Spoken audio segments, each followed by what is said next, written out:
Hello, everybody. Welcome to the Backyard Coffee Talk. My guest today is Sarley. I want to thank him for being with us. And I also want to thank our brand partner. Our coffee that we'll be drinking today is from Walla Walla Roastery. Huge shout out for them for supporting us and supporting this cause. Like we always do on the Backyard Coffee Talk, no pre-written questions, no scripts, just good conversation. Hi, Derek. Thank you. Hey, thanks for having me. Happy to be here. Yes. So when do we get to drink the whenever sponsored you're coffee? ready. Right. So I think we got to press it down. Okay. So the French press is new to the Backyard Coffee Talk. I see. It used to have a craft. Okay. But our assistants, my wife, said, no, we need to have a French press. Okay. So you and I get the wonders of Awesome. checking it out. Well, I'm so, looking forward to it. Yeah. So go for it. Okay. I'm going to get myself some food while I'm at it too. Yes. How you been? I have been great. Busy, Busy? as expected, but it's been really good. How about you? Same. I've been busy. It's been great. I was at a conference last week that was really, really, really great. 700 leaders from across the state. We spent 3 days together over in Spokane, getting to hear, you know how it is. A lot of times when in our communities, the things we see as issues, we tend to think that they're only to our community. Yeah. So hearing about things that other communities are fighting with, like our community, kind of helped me be like, oh, we're not alone. Yeah. Sure. You know? Decent chance, by the way, that needs to twist. That came out very slowly. So. Okay. Oh, yes, it does. All right. There you go. Thank you. See, we figured it out. How's city council life? City council life is good. You know, we're just moving right along and trying to make everybody happy, but I don't know if that's working. It's a worthwhile goal. Yes. How's your campaign going? It's been going great. It actually feels like it's picking up speed. You know, I started this. I started exploring this like last summer and started to kind of like make the entryways in and kind of start making connections. And some weeks it just felt like I didn't get very much done, you know. And then now it's feeling like it's picking up speed every day. I used to say I felt like I'd get to the end of the week, I'd have a good week or a bad week, and now I feel like it's like a good day or a bad day. Yeah. And I feel like in a couple months it's going to be that was a good hour, that was a good minute. Yes. What's next? Will you share with the people like what you're running for? Yeah, so I'm running for the state legislature here in the 16th district. And if you're watching this from Walla Walla County, you're well aware you're in the 16th district. But if you live over in the Tri-Cities, pretty decent chance you don't know what district you're living in. I now have it on my phone at all times. I got the Secretary of State website and a little QR code because people come up and they say, you know, love your speech. Am I in your district? Well, let's find out. Let's put your address in.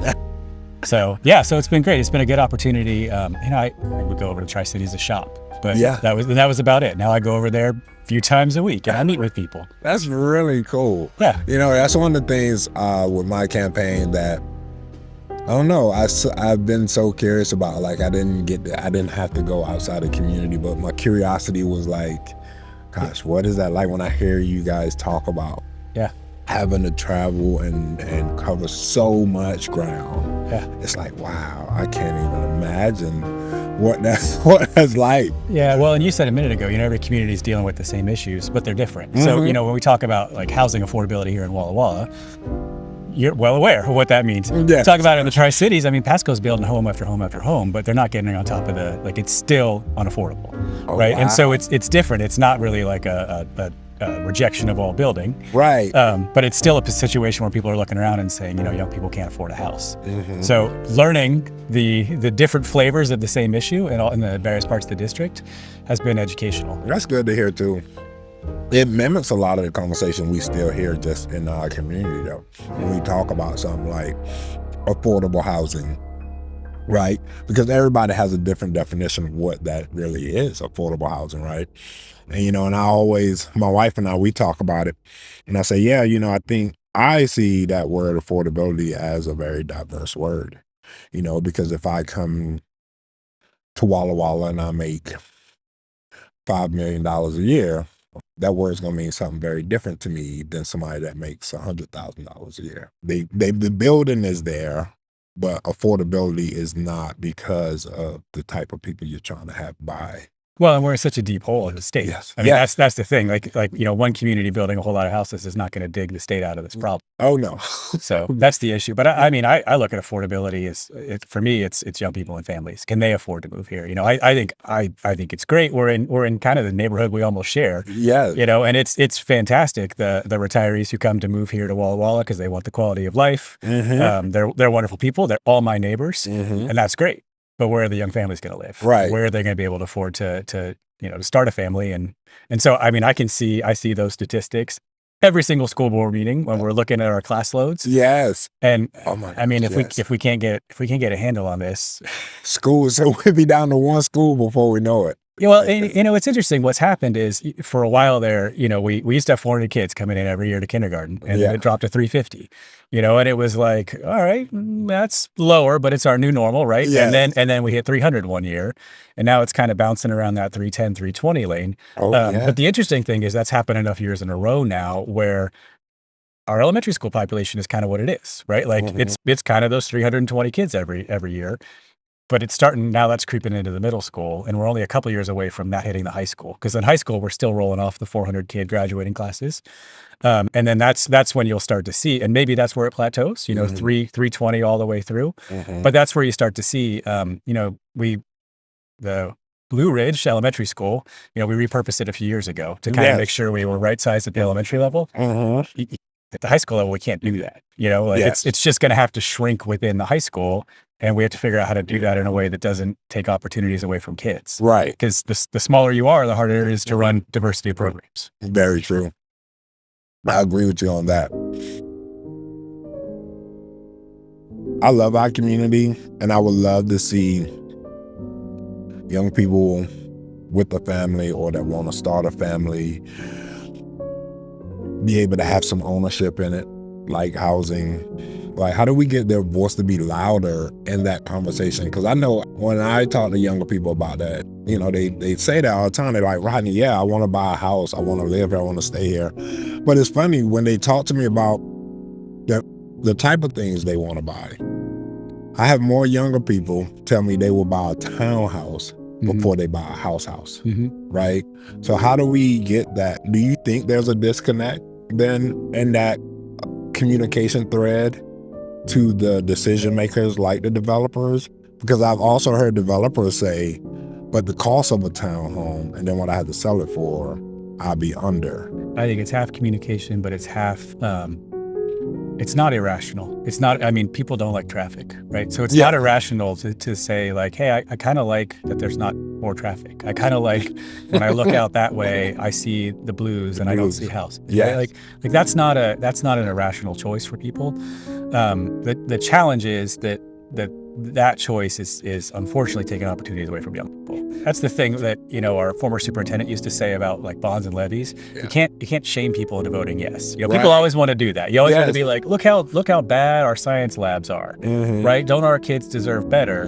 That's not motivating for you. You think it should be. You're like, when we plug in every microscope, like the whole thing shuts down, right? Like we have to pick who can look through because the power can't support it. You'd think that'd be motivating, but it's not. What people get motivated by and organized behind and get unified by is the vision for better, right? Like when you can show them, here's the better thing you're contributing to, not here's the thing you should feel bad about that is existing now. So I think it's one of the mistakes that, even at the school level where we talk about, I just did it, right? Yeah. I talk about like, hey, the challenge of you might lose programming at the high school, right? Like it's focusing on the negative as opposed to how do we sell the vision? How do we talk about a vision for better? What does a larger Walla Walla look like? Why is that good for our community? And I think there's some really obvious ways. Like I think we have a lot of empty storefronts downtown. We have more families in here. We're filling up downtown. Those lovely older people moving to Walla Walla, you want healthcare as you get older? Like those young people who are becoming nurses, our workforce, right? Like I think there are a lot of positives to growth. Yes. But again, it's kind of rational to oppose it. And it's really hard when you're comfortable. Like when you're comfortable and you like your situation, it is really hard to say, I'm willing to make a little trade-off because the generation 2 down from me needs it. Yes, I agree with you on that. And that's very well said, But it is hard for a lot of people to make that sacrifice. Yeah. Well, it's especially hard in the current moment. So zoom a little bit out of wall, Yes. right? Where it feels like it is tougher to get by every day, right? Like it feels like large forces outside your control, corporate government, whatever, are doing things to you and are making your life harder and are taking things away from you. And I think when that sense of precarity kind of influences like people's day-to-day, how they go about, like, then I think it becomes very hard to say, hey, give up a little so that another person can have something. Right. I think that we're so negative in our politics right now. Like, I think it's hard to sell that vision. No, I agree with you, because you don't know the unknown tomorrow. Yeah. Right? Like, things are just coming, like you said, out of left field, just blindsided almost is what it feels like. Yeah. This policy change, this cut, and people are like, wait, what? So I gotta hold on to everything I got because I don't know what's gonna happen tomorrow, right? Thank you for sharing that. Yeah, for sure. I mean, I think we see that in the whole data center conversation around town right now. Oh, yeah. Like, oh my God. We had a bunch of billionaires walk around for a while and say like, hey, yeah, we're probably gonna ruin like 30% of jobs, maybe 80% on a good day, but on the plus side, I'm gonna make trillions. Yes. Right? And like we're all just supposed to feel like that's a good trade. And I think when that's the message that's coming out in society, and we feel like we can't do anything about that, then it's the physical building. Like that's the thing that I'm going to get really mad about. Like the physical data center, I can get upset. I can try to fight that locally. And I honestly think that precarity and that sense of powerlessness against these gigantic mega corporations drives that more than the specifics. And the specifics are there, but more than the specifics about concerns about water, power, things like that. Those are real concerns. Like, if you look, across the country, you got other communities doing some amazing stuff. Like I saw a video the other day of a filibuster happening at a city council meeting behind a data center. And I don't think I've ever seen anything like that on that level, like a city council, just people in that community asking their city council to be accountable and shut that down. But again, I've only been in Walla Walla for 11 years. And one of the things I've noticed here in our community is we have great people with great ideas and great conversation, but that number shrinks really quick when the action step is needed to be put in place. So like, I hear so much talk about the data center, and there's so much information from community and their dislike of the data center going out. But that's kind of where it stops, the social media thread. Like what is the action point then? Because it's gonna go in there. Yeah. Right. But this is where I wonder how much of this is sort of like, generalized discontent versus specifics. And I want to be clear, the Port of Walla Walla made this decision, not the Walla Walla Public Schools Board. Right. So I don't have to defend the decision. I didn't make it. Right, exactly. But, yeah. But I mean, I've had a lot of conversations with them, and I tried to learn more about it. And what my understanding is one of the facts that didn't come out is that the current agricultural use of that space is using more water than the data center. Yeah, that's what I was told too by a commissioner. So then it's a question of like, is it okay, like then are we really concerned about water? I mean, we should be concerned about water regardless. Yeah. Yes. As a large issue in Eastern Washington. Yes. With what's coming. Yes. But in that specific site, is that really a concern or not? Right. And again, I don't know. I'm not the one who signed the paperwork. Right. But if that's true, then that really shouldn't be a concern about putting that in there. Right. And I also heard, like when I talked to commissioners around it, the commissioner that I talked to informed me that it's more like a cloud storage data center. Yeah. So it's not as power driven as other data centers. Yeah. And I was like, oh, like, right. Cause my brain went to like, oh, but then, I think the piece for me too is so many data centers have went in with certain language and obligations that shifted so quick once the deal was made into something that turned into something so toxic. How do we get that peace of mind from the people that's putting in the data center, like in writing, that accountability piece that could potentially give people that peace of mind? Because again, at the end of the day, if it's not harmless and it truly is using less water than the agricultural land was using, and it is putting that kind of money back on the tax books, could sound like that's a nice chunk of change that goes back on the books. But like, a lot of the conversation that I've heard around that has been that piece. It has been the accountability piece, where people have said like the port should have asked for more accountability from them. And I'm not blaming the port for anything. I'm like you. I didn't make that decision. That was not on me. But I am kind of curious about that piece where if it's not, and the port pushback was, that's not part of what we do. Like, our job is to negotiate, do the best we can to bring industry in, sell the land, get it back on the tax books, which I understand that. Who does the accountability then falls on? Yeah. Right. I think there are a couple like meta issues here that make this really challenging, right? Yeah. And one is that, the way politics is set up these days, it's always an argument, right? It's your worst argument against my worst argument, and I'm going to keep hammering that, and you're going to keep hammering this, and that's the only way we go. Yes. Right? And the reality is that just about any policy decision has trade-offs. I mean, in any area, healthcare, power, everything has a trade-off, and you can't have that conversation unless you're willing to engage with like both sides of the argument. And I mean, we talked about affordable housing and things like more traffic, right? Yes. But I mean, energy generation is the same thing. Like we're going to need more high-capacity power lines in Washington. Yes. Like we're going to need more generation in Washington, and there are some trade-offs there, Yes. right? And the question is, how do we have an honest conversation about that? But here's the other problem, is that we've sort of lost faith in the idea that like it can be better. Yeah. We've lost faith in the idea that like I can trust my government right at the end of this to a situation where it's going to be better off. It just feels like it's going to be worse. Yeah. And if we don't have that like trust in we can do something better, it's very hard for us to say like, hey, this is and we're in the moment right now with gas prices. Right? Yes. Oh my God. Like this could be it. This could be like the last time in our lifetime or our children's lifetimes that like we're mixed up in a war in the Middle East, and energy is at risk, right? Because we actually live in a world where sun, wind, nuclear, geothermal, all of these things like could happen. We could get ourselves completely away from that for the first time ever. But until people see that, until they can touch it and feel it and not see their power bills go up every year, they don't believe that government can actually deliver on that. And so if we can't fix that, then we can never get anybody to say like, hey, actually there is a better future. Here's how we're going to build it together, and then deliver on it. People are like, oh yeah, you did it. No, I agree. I totally agree with you. I don't know. From the outside looking in, before I started playing politics, I had a whole different view and like a mistrust in systems, And, the more I'm in council meetings and those things and really learning these processes and reading resolutions and stuff, you start to like kind of understand like some of this stuff has been ingrained for so long that it makes me start to question like why are we even talking about this when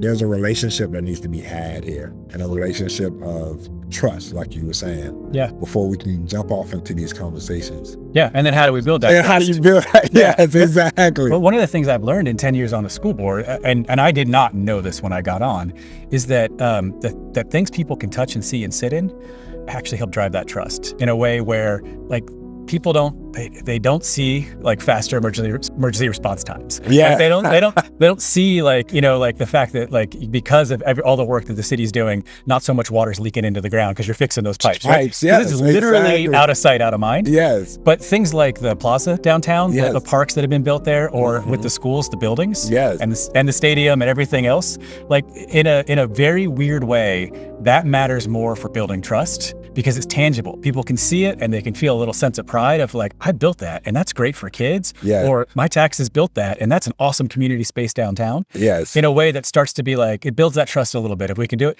even though you can do 10 other things that may in some cases matter more for kids or for residents. But if you can't see it and touch it, it's vaporous. Yes. So then the question is like, how do you as policymakers, how do you balance that? Because you don't want to go so far in the direction of things people see when sometimes the things that are unseen are really matter. Yeah. But I think that like that kind of regular cadence of delivering on things that people can see and can appreciate and can say, yep, I was part of building that, actually is part of the solution. I like the way you say that, and it is, because I do think balance is important because you can only paint and patch so much. You still, sometimes you just got to get behind the wall because that's where the problem's at. You got to fix the leak or the, bad wire or whatever. It's one of those things that I talk about a lot with community. I try to share now that as I see things unfold because of the role I get to play, it's almost like a hey, did you know, like around how processes Mhm. work from different spaces, you know, so that, and I noticed how it changes conversation with people in the community like that. And they're like, oh, interesting. I didn't Yeah. know that, right? Like, because, you know, there's, you know, it's everything, right? Hey, Rodney, why isn't the city doing this? Why is, and I mean, you probably get that all the time yourself. But it's like, did you know Yeah. that you can get 3 minutes to come and share in front of a city council meeting and talk about the things you want to see improved, right? Do you know there's a process that you can submit to get something on the agenda, right? Like, and I think like that education piece has helped me ever since I've been behind the curtain, because I never stopped myself to think that way before I was in my seat, right? Yeah. I never thought that. I approached people the same way that they approached me. Moments of opportunity, like there are some education moments out there that we can constantly be given our community, especially in this kind of time frame that we're in right now. I think that's just as important as the tangible piece, is giving people a peace of mind that we are always at least aware to the larger things behind the scene as well. So if you'll permit me to like zoom this up to the state level for a second, you know, where I hope I go as opposed to what I'm working on now. I mean, I think that I've seen the same thing with school funding advocacy the last few years, where the districts and superintendents and business officers and teachers like have gone in and said, hey, the cost of everything has gone up. And I mean, insurance, utilities, like just like at home, like the cost of everything has gone up. You're not paying, you know, like you're not giving us enough money to cover that. It's the shame thing again, right? Yeah. Like I'm here, you're still here. You got to fix that. Right. And if you're a legislator at the end of the day, you're like, okay, but what's that going to do for kids? What am I going to get to take credit for if I give you that money? And I think the worst version of it was a couple of years ago, because the federal government deeply underfunds special education services. Yeah, they made a promise 50 years ago to fund gosh. up to 40% of it, and they're not even close. Never happened. That's like 14%. Oh wow. Yeah, it's that's crazy. It's a 50-year struggle, but the same level, the state doesn't fund it enough either, Right. And we've had a lot of advocacy on that over the years to say, hey, we're really struggling to meet the needs of these students. Like you need to step up and do your part. And the problem is, like when they did a couple years ago and they put some money into it. Right. You know, a lot of districts said, you know, thank you. Wow. That's you're finally funding your part. I don't have to spend the money I've been spending. Right. And so as a legislator, you're like, well, did you do anything to support kids with that money? You know, like how did the experience of being a student who needs special services change in your schools based on my giving you that money? And here in Walla Walla, we did try to do that, right? Yeah. And it was one of the messages that from the stage when I was given speaking at the state school directors conference, like one of my points was, you need to go show your legislators how you made the world better with their money so that they want to fund you again. That's such a great idea. But that's the challenge. I think taxpayers feel the same way. You know, like every year my taxes go up a little bit, property, whatever, right? And is it better? You know, is my life better? Did I get something out of that? Or is it just you're covering your higher costs? Yeah. And that's where I think that tangible stuff. No, I don't know that anybody's ever come up to me and said, you know, hell, man, I was checking out your graduation rates, man. Those look really good. Like, you closed the graduation rate gap. That's awesome. But, you know, 40 people will come up to me, like when the stadium opens, is like, oh, I saw a stadium. It's awesome. Yes. So there's that weird balance of like, again, they send you the money. You've got to show them the tangible thing and then also do the intangible work you're not going to get credit for, but that matters for kids, residents, state as a whole. No, I agree. I think education is one of the things that, you know, I love knowledge. If I could have afforded, I think I would have been in classrooms my whole life. I just love learning about new stuff.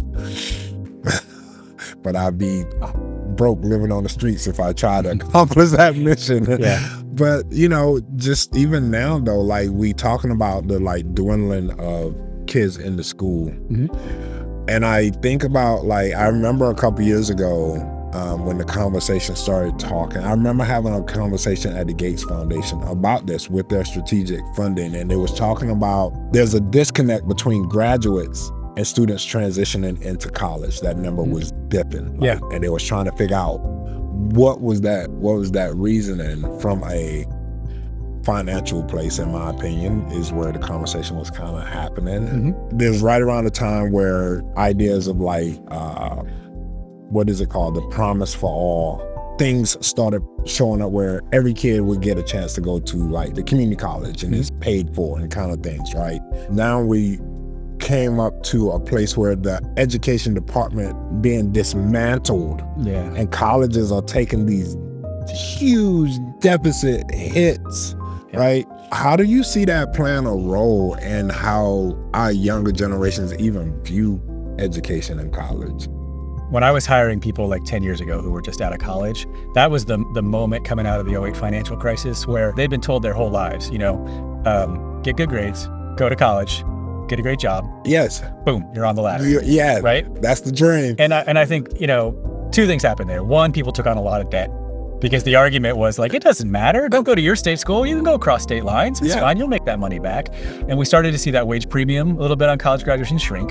So that started to become kind of a bad, like people looking at it going, oh man, I got $50,000 of debt. I don't know how I'm going to get out of that. Yeah. But then how much of that is society, right? Like how much of that is, we talk about housing isn't affordable anymore. Healthcare costs more. Like everything costs more. Yes. And so it's like, well, if it was the cost structure of the 90s when I graduated from college, it would have still worked out great for you. The problem isn't so much that you went to college, you got those skills, it's that this is the world you're going into. The thing we're hearing now is, again, people saying like, well, knowledge work might be dead. And you're a student, you're 17, you're trying to figure that out. Like, like what are you hearing right now? Go be a nurse, go be a plumber, electrician, right? Because it's gonna take the robots longer to get there on that. Yes. So we're terrifying kids, and we're kind of blaming, sometimes them a little bit for not making the right career choices when you're 14. When you're 17, exactly. I mean, we do those things in middle school where it's like, what might you want to do? My kids took those things. Yes, my daughter talk about that. It's like you're 14. Yes. You do not need to. I didn't know.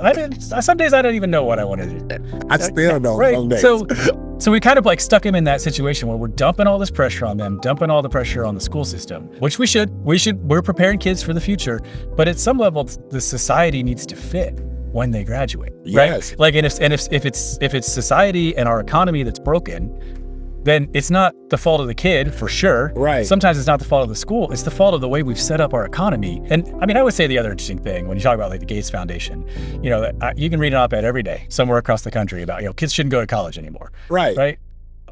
Those people all went to college. They work for think tanks. Guess what? Their kids are going to college too. Yeah. So there's a little bit of that opportunity hoarding thing of like, well, maybe other kids shouldn't go, but my kid's gonna go. Right. So I know, I agree. We had some work done in our house by a plumbing business here in town, and they had one of the interns with the plumber. And I got to talking to the intern, like, oh, this is great. It's really cool. Are you liking what you're doing? He's like, yes, this is really cool. I'm learning a lot. And I was like, oh, what program did you go to? And he was like, I didn't go to a program. He's like, the company, the internship is training and I get paid on the job. Yeah. And I'm seeing more and more companies starting to do that. How do we balance that to have conversations with workforce programs? I think our community college has some amazing trade programs. And well, how do we do that? How do we then get these companies and our trade programs together to, again, make sure like everyone understands that both sides want the best for the youth when it comes to them learning and education. So it's not like stepping on each other's toes, because I've heard conversations, just like we were saying earlier. Yeah. There's a good and a bad side to every conversation, regardless, when you're trying to fix something, right? But like, you get trade programs that blame companies that's doing that kind of thing. They're taking students out of education where the students can learn more in that environment.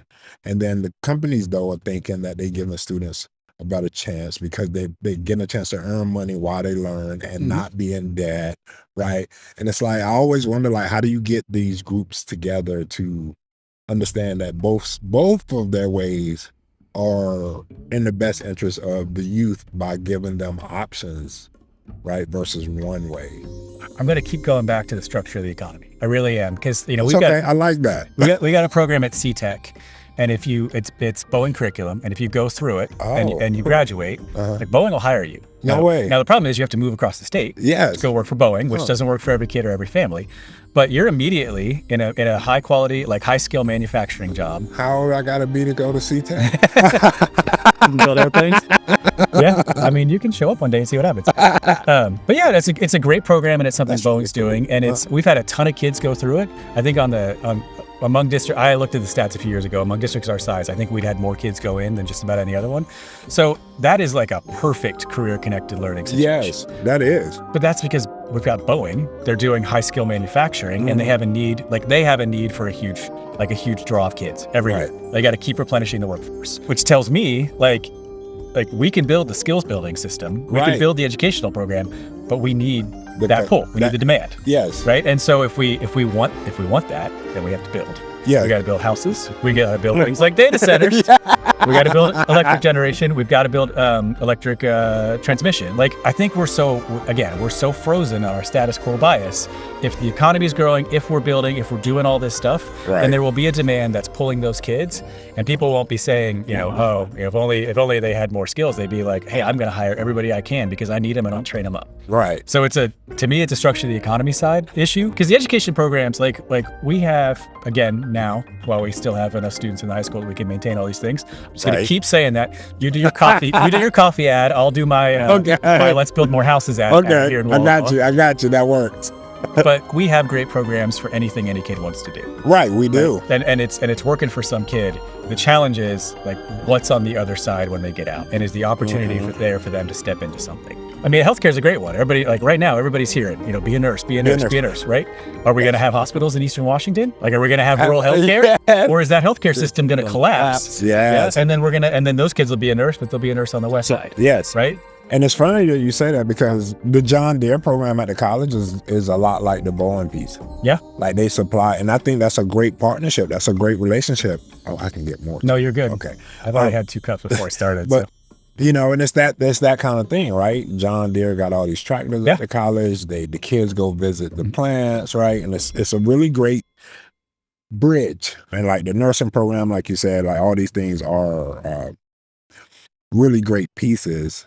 And I know, like, a lot of times we have people that, like yourself, that, and I'm fortunate of, that can look at these big pictures, and you have to, based on what your work is going to be. I always like to look at that front line, that very first line, which is our community, because I think that's one of the pieces I fight with in the conversation, is like, how do we get more diverse industry here for young people that's doing trades in our community college that want to stay here?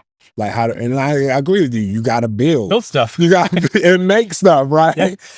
How do we have these real conversations with the port, who that's their job, is to attract diverse industries to our community? We're doing a ton of it over on the west side. Yeah. No, I mean, it's great. It's just at the end of the day, it does become chicken egg on like workforce versus jobs versus, and all of that happening over on the west side. Great for the county. It's good for the county budget. Right. It's not going to help your budget. Not going to help my budget. Exactly. I'm like, can you come this way? Yeah. To be fair to the port, the thing I love is they have always had really good, polite conversation with me. So I'm not trying to knock them or anything, but it seemed like the focus has just been always on industries. When I talk to people in the community about that, the first thing they say is, we already have a prison. Now everybody want to work at the prison. Yeah. Right. And I agree with that. You go and look at how many students are in the cosmetology program or the welding program, all these programs, right? And our trade program that relies on Perkin dollars, part of that Perkin funding requires some amount of retention within the community of the trade. But a lot of these students are leaving out of our space to find work with that very trade. So at what point is our Perkin dollars, who help keep our workforce program vibrant at the community college, at what point are we going to start losing some Perkin dollars because the lack of retention of graduates within the community that they're learning that? Yeah, I think the local economic development authorities are doing the best they can. I think they've had some real success the last few years. I was over in the Tri-Cities yesterday talking to one of their economic development organizations. And I mean, they had some really cool, interesting ideas about synergies between, I mean, they were talking about it was an energy generation piece, but one of the things it does is produce like super high temperature steam. Oh, so if nice. you can then put the industry beside it that needs that, then super way, it's not just power, it's a super way that goes over. Yeah. And they were talking about like the whole chain of the synergistic industries where like if you build one, it helps the second, which helps the third. And if you can get all of them here together, they're sort of like supporting each other. I mean, I do think at Washington State, they're swimming upstream a little bit on that. I think it's gotten harder, even if it's just vibes. Yes. Even if it's just vibes, it's a state right now where it doesn't seem like we want to build things. It doesn't seem like we want industry here. And I think that's a challenge. Again, it's like the same thing we talked about earlier about like the vibes of something you can see and touch versus something you can't. I do think there's a little bit of like a vibes issue here in Washington of like, we're out here saying we want jobs. We want to build stuff. Not totally the message Washington's sending to the world at the moment. Right. No, I agree. You know, one of the broader questions for Eastern Washington is we're surrounded by agriculture, right? Yes. And agriculture these days, really, really tough business on a million different fronts and about to get really tough, right? Yes. Like I mean, anything you're seeing, the daily prices on fertilizer and diesel and everything else, like it's gonna get even worse before it gets better. But the question is, for me at some level, is like, is the best use of this to like just have the wheat, sell it at a commodity price, and ship it to China, right? Oh, yeah. Or is there any sort of vision out here on the east side for actual value add on that? Yes. Like, do we need to ship it to China, turn it into flour or bread or other kind of products? And it's that sort of like food processing where it's like, but that's not going to happen on its own. No, it's not. And it's funny that you bring that up because I talked to a community member that has a local business here. Yeah. And they was telling me how they just order their bags they order their bags in bulk. About 250,000 bags, right? Okay. And that get them through about 10 months.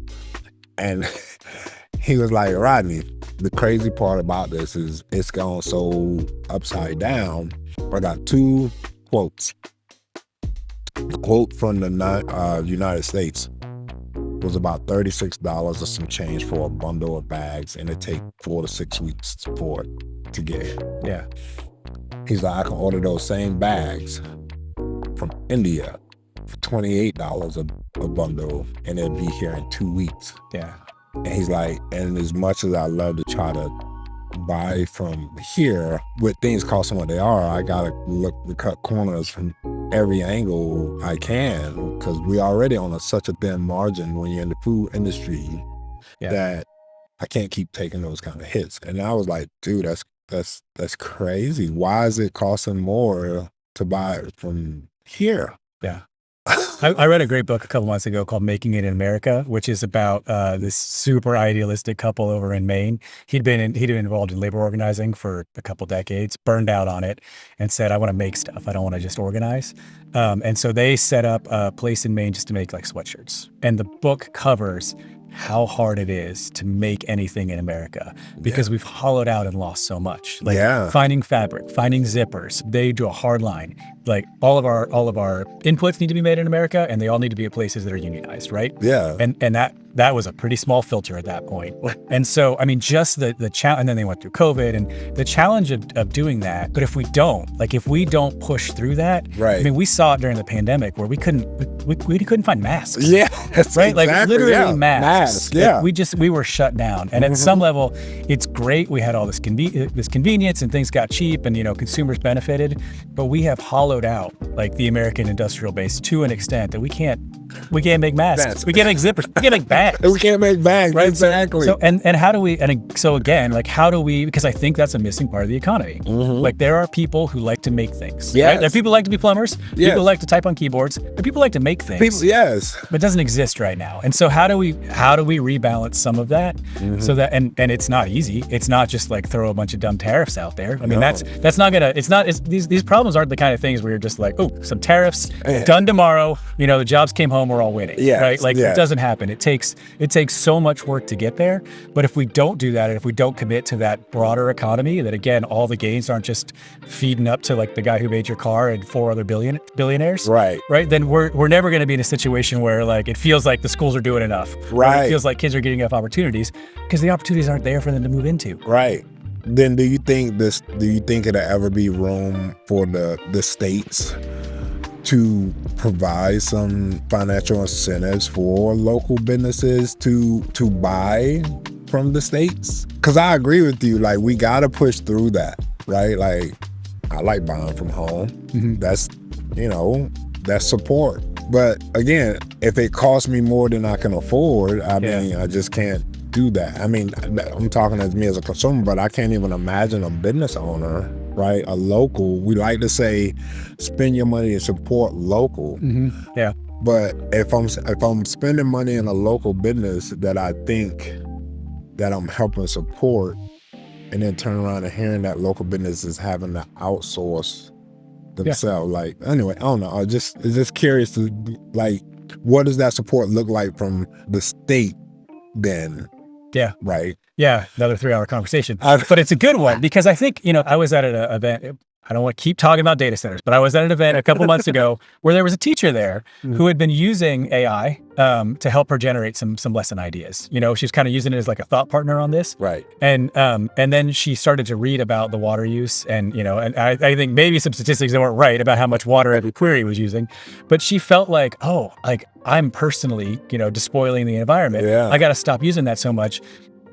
Individual choices are great, like saying I'm not going to buy on the major online retailer because I want to shop local. Like, it's great, but that's not going to change the system. In the way it is. So, I think, anything the state of Washington can do to directly support Washington businesses is great. Yeah. But there are some other bigger issues there too, right? Like at the end of the day, if everybody's buying their stuff from like 3 stores, then those 3 stores have all the power in the world. Yeah. And we know that Walmart, like what Walmart does is they don't just drive out local businesses, they cram down local suppliers. Yes. To the point where local suppliers, like they can't make any money. Like people selling, like they're like, hey, do you want access to our shelves or not? That doesn't change until, and this isn't just a state level issue. That doesn't change until we look at corporate consolidation and say it's not just about the price on the shelf, it's about all the other downstream effects. And if we don't get serious about breaking that up, then we're never going to rebalance the economy. I agree with you on that wholeheartedly. But do you also feel like, though, like, then like box stores coming into smaller towns like us help the economy too, though, right? Like, we have Winco coming in, right? Yeah. And man, I was excited. I was like, that's jobs. That's another resource of goods. But I've heard so many people like, gosh, no more big box stores. I mean, Winco's employee owned, right? So like, if you support workers and you support workers, so that's a great place. And it's nice to have another grocery store in town that's not owned by the one big monopoly. Exactly. Yes. I think but that's the misdirected thing where it's like, I get it, but we sort of get upset about that when really what it is like, there's going to be a lot more traffic on Tamarson. I mean, really, like if you live over there, like it's a little bit the downside. It's great it's great the city's doing this, right? Like it's development, it's more space for houses, it's infill. It's not like out on the outskirts. Like, this is a fantastic thing for the future of Walla Walla. I was excited for it. If you live in the neighborhood next door, right? That used to be a grassy field, and now it's going to be people. And it's the trade-offs thing. Yeah. There are good things, and then I kind of like the grassy field. Well, I kind of like walking to get my grocery if I live next to it. Yeah. Right. Well, I want to switch gears for a second, if you don't mind. Sure. Derek. Like, Rodney. we've had a couple conversations, and I just enjoyed talking to you. Like I said, I came on and told my wife when I first met you, I'm like, oh my gosh, Derek's really cool. I like his energy. When you're not helping us solve the state's issues to make us a better state, which for that I thank you so much wholeheartedly in caring for our youth. What do you do? I mean, I've got two daughters. Okay. So our oldest is a senior about to graduate from Wahai. So there's a fair amount of like mental space right now on what that's going to look like. My wife's been dreading empty nesthood. I think since before we had kids, right? I think it's always kind of been there. I feel things later. So it's taken me a lot longer, but man, the last couple of months it's hit home. 25% of our family is going to live on the other side of the country now. What's that going to feel like? And hopefully our younger daughter doesn't feel like overparented, like, cause she's getting all the attention now. And she's like, oh my gosh, I have no cushion. Yeah. So, but yeah, I mean, it's I think we are really trying to, we've got, the summer left, and I think we're trying to kind of maximize the time with the 4 of us. 5 if you count the dog, but the 4 of us together before, she goes off to bigger and better things. And then, cool. Yeah, we got 2 as well, a teenage daughter and a preteen son. Sometimes I get thrown off by like the independency of it. Like, Of the kids? yeah, well, just being able to go out to dinner and not needing a babysitter. Yeah. It's like, wait, Yeah. we leaving them by themselves? Oh man, my version of that, and it was here in Walla Walla, but the first time it happened. My version of that was we were sitting at the dinner table, and like my wife and I, and the kids were over in the living room, and all of a sudden they were playing with each other. No. They didn't need us. There was no like dad, mom. They were just playing with each other, and we looked at each other and we're like, oh my God, this is the best thing ever. And it lasted 30 minutes, and then it was done, and then we had to go back in and parent toddlers. But it was like, oh, this is the future. This is the vision. Sneak peek. This is gonna be amazing. And then, and then it's like the first time it happens, amazing. And then every time after that, it's like, why don't you just play with your sister? Yeah. Why don't you play with your sister? It is cool to watch that dynamic too, because I think our son, who's the youngest, he loves his big sister. I think my daughter can do anything to that boy, and he'll be fine with it. As long as he got her attention. Yeah. She can drag him across the floor. He's cool with it. Right. That relationship's so awesome. Yeah, and it is. It's cool to watch that, because I get to hear I'm the oldest of 3. So I got 2 younger sisters, and we had a pretty tight relationship. But I see more of our kids in the type of childhood that my wife told me her and her brother had. Yeah. Like, she has an older brother, but they're really tight. So when I started dating my wife and I met her brother, I just got to see them as young adults and still just that tight. So you always want to see that for your kids, right? Like you always want to see them have a relationship that's gonna last and that kind of, so like, they'll take care of each other if they need to, kind of vibe. Is your youngest showing any kind of emotion that the older is leaving for college? Maybe. A little. Yeah. I mean, this year's been awesome. This is the first year since elementary school they've been in the same school. So Right. they're both in high school together. Yeah. Go to school together. It's been great. I didn't, my brother's not ever going to watch this, so I don't have to worry about that. But I didn't know that when I left for college that my brother took it hard. Like, he never told me that. Years later, my parents were like, he kind of took that hard. Yeah. I think she'll keep a stiff upper lip, but it's going to be tough for all of us. I get it. Like, when losing a good friend and a sibling, it can be hard. It was hard for me to leave home knowing that my 2 sisters, like, they still back home in North Carolina. And when I left, it was really hard for me. But no, but thanks for sharing that, because again, like, you spend all your time talking about, fixing the state or helping us become better people through the policies and things, and supporting and taking care of everyone, and whether it's the school industry, the healthcare, whether it's business, right, agriculture, sometimes it's just nice to know and hear how you take care of yourself too, right? Yeah. Like, it's really cool to hear that. Thanks. Well, I've appreciated the coffee. Yes. Thank you, the Walla Walla Roastery. Yes, thank you, Walla Walla Roastery. It's been great, and we should do this again sometime without the cameras. Yeah, we should. I always appreciate hanging out with you. I appreciate it too. But that's all we have today for the Backyard Coffee Talk with Derek Sarley. If you're in the district, please go check him out. Please look him up. Running for state representative, great guy. I hope y'all enjoy the conversation. Until next time, peace.